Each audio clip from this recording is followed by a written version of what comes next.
किसान भाइयों, आज की इस वीडियो में बात करने वाले हैं आलू की फसल के बारे में। आज राजस्थान में जितने भी किसान भाई आलू की खेती करते हैं और आलू की खेती में कौन कौन से रोग लगते हैं, रोगों के लिए कौन सा फंगिसाइड डालना चाहिए और अपनी आलू की फसल में जो कि थ्रिप्स एफिड जैसे जो कि पत्ता मुड़ने की समस्या आती है तो उसके लिए कौन सा कीटनाशक डालना चाहिए और आपकी जो आलू की फसल में ग्रोथ बढ़ाने के लिए और उसमें आलू ज़्यादा से ज़्यादा पैदावार देखने को मिले तो उसके लिए आपको ऐसा कौन सा पीजीआर डालना चाहिए और आपको अपनी आलू की फसल में ऐसा कौन सा एनपीके डालें जिससे कि आलू की ग्रोथ बहुत ही शानदार होए। तो आज मैं आपको सारा डिटेल से बताने वाला हूं कि आपको आलू की फसल में जब आलू की फसल कितने दिन की होए तब जाकर आपको उन दवाइयों का स्प्रे करना चाहिए, तब जाकर आपको ज़्यादा से ज़्यादा रिजल्ट मिलेगा। तो आज सारा सब कुछ इस वीडियो में बताने वाला हूं और आप सभी हमारे चैनल पर नए हैं तो आप किसान भाई हमारे चैनल को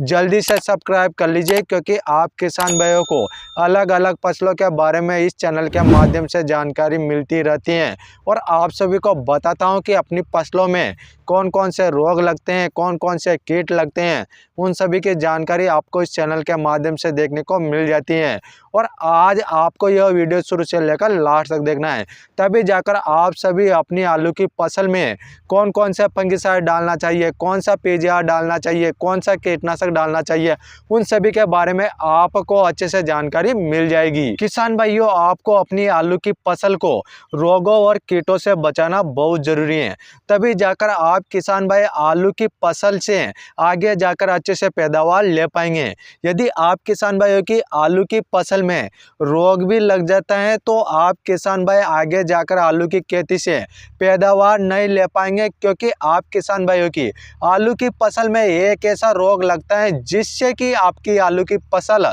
जो कि सूख सकती है, ज़्यादा से ज़्यादा पैदावार नहीं ले पाएंगे, क्योंकि वह रोग ऐसा होता है जो कि अगेती और पचेती, उसको बोलते हैं झुलसा रोग। झुलसा रोग ही आलू की फसल में सबसे खतरनाक होता है और आलू की फसल में ही झुलसा रोग आता है, तो उसको ही कंट्रोल करने के लिए आलू की फसल में फंगिसाइड दवा डाली जाती है जिससे कि झुलसा रोग अच्छे से कंट्रोल हो जाए। और उसके बाद अपनी आलू की फसल में कीटनाशक डाला जाता है जिससे कि आलू की फसल में जो पत्ते मुड़ने की समस्या होती है तो उसको अच्छे से कंट्रोल किया जाए, तो उसके लिए कीटनाशक डाला जाता है। और बहुत सारे किसान भाई जब ग्रोथ नहीं होती है आलू की फसल में तो उस समय पर पीजीआर डाला जाता है आलू की फसल में, जिससे कि ग्रोथ ज्यादा से ज्यादा होए तो पैदावार भी आपको ज्यादा से ज्यादा देखने को मिलेगी। तो आप किसान भाई यदि आलू की फसल करते हैं तो आप किसान भाइयों की आलू की फसल लगभग 30 से 35 दिन की होए तो उस अवस्था में आपकी आलू की फसल में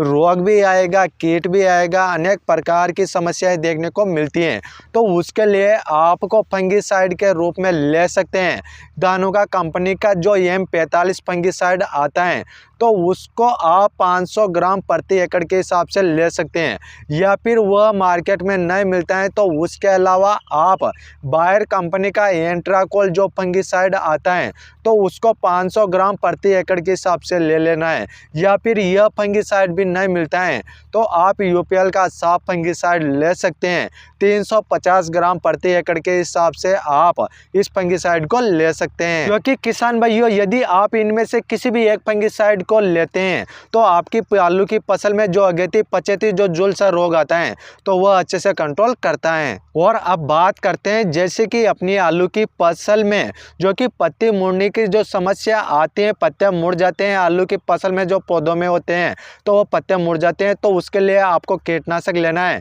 बायर कंपनी का जो कॉन्पिडोर जो कीटनाशक आता है उसमें आपको टेक्निकल इमिडाक्लोप्रिड 17.8% SL फॉर्मुलेशन में देखने को मिल जाता है। उसका डोज आपको 100 ml प्रति एकड़ के हिसाब से लेना है। जो आपकी आलू की फसल में जो पत्ते मुड़ने की समस्या होती है तो वह अच्छे से कंट्रोल हो जाएगी। उसके बाद आप किसान भाइयों को लेना है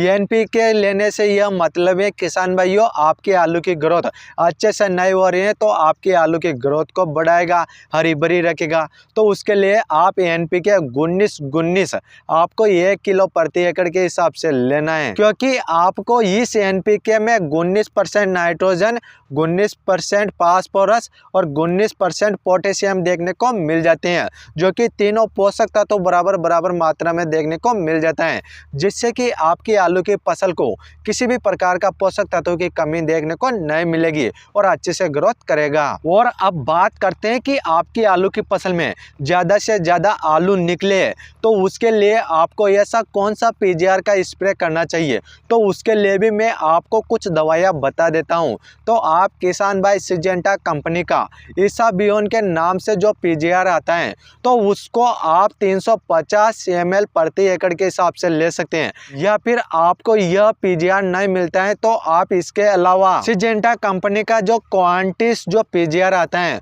तो 500 ml आपको प्रति एकड़ के हिसाब से ले लेना है। या फिर आपको यह PGR भी नहीं मिलता है तो आप PI कंपनी का बायोविटा को ले सकते हैं, आप 500 ml प्रति एकड़ के हिसाब से ले सकते हैं। और इन सभी को लेने के बाद आपको लेना है गोंद या चिपको, तो आपको 100 ml प्रति एकड़ के हिसाब से आप गोंद या चिपको ले सकते हैं। और अब बात करते हैं कि आप इनको किस प्रकार से इस्तेमाल कर सकते हैं। किसान भाइयों, सबसे पहली बात आपको ध्यान रखना है, जो आपने NPK 19-19 लिए हैं तो उसका गोल आपको अलग से बना लेना है। जो 1 किलो लिए हैं तो आपको 8 लीटर पानी लेना है। 8 लीटर पानी में आपको NPK जो 19-19 हैं तो उसको 1 किलो डाल देना है, जिससे आपका 9 लीटर गोल बन जाएगा। इसके बाद आप किसान भाइयों को फंगीसाइड, कीटनाशक और PGR इन सभी में से आपको जो चाहे जो प्रोडक्ट मिल जाए तो उनको ले लेना है और आपको 8 लीटर पानी में उन सभी को अच्छे से गोल बनाकर मिक्स कर लेना है। आपको उन सभी का एक गोल बना लेना है। आपको NPK का अलग गोल तैयार करना है और आपको कीटनाशक, फंगीसाइड और PGR और गोंद चिपको का एक गोल तैयार करना है। और अब बात करते हैं कि आप इनको किस प्रकार से स्प्रे कर सकते हैं। आप किसान भाई जो 15 से 16 लीटर का टंकी आता है तो उसमें आपको 1-1 लीटर दोनों में से डाल लेना है और आपको अपनी आलू की फसल में स्प्रे कर देना है, जिससे कि आलू की फसल में जो पत्ती झुलसा, अगेती जो झुलसा रोग है वो अच्छे से कंट्रोल हो जाएगा। और आपकी आलू की फसल में जो पौधों में जड़ों का निर्माण भी बहुत ही अच्छी प्रकार से होएगा। जितनी ज़्यादा जड़ों का विकसित होएगा उतनी ज़्यादा आपको आलू की फसल में ज़्यादा से ज़्यादा पैदावार देखने को मिलेगा। तो इस प्रकार से किसान भाइयों, मैंने आपको आलू की फसल के बारे में बता दिया है कि आलू की फसल में आपको कौन कौन सी दवाओं का स्प्रे कर सकते हैं और ज़्यादा से ज़्यादा पैदावार ले सकते हैं। क्योंकि किसान भाइयों, आप सही समय रहते अनुसार यदि आप उन दवाइयों का स्प्रे कर देते हैं तो आपकी आलू की फसल में किसी भी प्रकार का रोग और कीट देखने को नहीं मिलेगा। और यह वीडियो ज़्यादा से ज़्यादा किसान भाइयों को शेयर करना है, क्योंकि आज जितने भी किसान भाई आलू की खेती करते हैं और आलू की खेती में अनेक प्रकार के रोग और कीट देखने को मिलते हैं तो वह किसान भाई भी अच्छे से कंट्रोल कर सकते हैं और वह भी आगे जाकर ज़्यादा से ज़्यादा पैदावार ले सकते हैं। और आप किसान भाइयों ने अभी तक हमारा चैनल सब्सक्राइब नहीं किए हैं तो आप सभी हमारा चैनल जल्दी से सब्सक्राइब कर लीजिए, क्योंकि आपको अच्छी अच्छी जानकारियाँ इस चैनल के माध्यम से देखने को मिल जाती हैं। और आप किसान भाइयों का कोई क्वेश्चन या सवाल है तो आप हमें कमेंट कर सकते हैं, हम आपका कमेंट का रिप्लाई जरूर करेंगे। फिर मिलते हैं किसान भाइयों अगली वीडियो में, तब तक के लिए राम राम किसान भाइयों।